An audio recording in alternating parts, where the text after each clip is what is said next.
শ্রীমোদীর অপরাধটা কি, ভারতের অপরাধটা কি? আওয়ামী লীগের নেতাকর্মীদের আশ্রয় দিয়েছে, বা দ্যাটস ব্যাড। তো এর চেয়ে তো বেশি নেতাকর্মী আশ্রয় দিয়েছে আমেরিকা খোদ। হ্যাঁ, ডিবি হারুন তো বর্তমানে আমেরিকাতেই।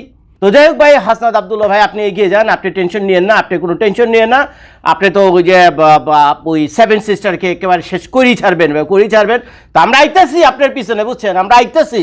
তো আমাদের আইতে একটু দেরি হবে, বুঝছেন, আমাদের আইতে একটু দেরি হবে।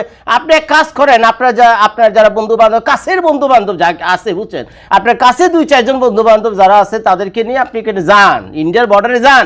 ইন্ডিয়ার বর্ডারে গিয়ে ওই যে বিএসএফ আছে, ওই যে খাকি পোশাক পরা বিএসএফ আছে, বিএসএফ গজারি লার্কি লন, বুঝছেন, গজারি লার্কি লন 2-4টা দোস্ত বন্ধু বান্ধব নেন। আপনি তো আছেন, আপনি আগে থাকবেন হাসনাত ভাই, গজারি লার্কি হলে বিএসএফ এর সামনে যান, 2-4টা বিএসএফ পিটান। আর যদি পিটাইতে না পারেন, ধারে কাছে যেতে না পারেন, তাহলে ইটা তো মারতে পারবেন। ওইটা আমাদেরকে ভিডিও পাঠেন যে বড় বড় ইটা উড়ে মারবেন, বুঝছেন, বিএসএফ আলাদা। যদি আপনি এই কাজটা করতে পারেন হাসনাত ভাই, চিন্তা করেন না, আমরা আইতেছি, অন্তত এই কাজটা করে দেখেন আপনি, বুঝছেন, বর্ডারে গিয়ে ইটা বেড়ে দেখেন একটা বিএসএফ এর। আপনার নেতা মানছি বস, নেতা মানছি, আপনি ভারতের দেন, খতম করে দেন, শেষ করে দেন শেষ করে ভারতের, কোনো সমস্যা নেই, দেন আমেরিকাতে শেষ করে। ভারতের চিকেন নেক যদি খাইতে পারেন, তাহলে আমেরিকার হুই খেতে পারবেন নাকি? লেগে একই অপরাধ তো ভাই, হক হালালি কথা, একই অপরাধ তো আমেরিকা করছে।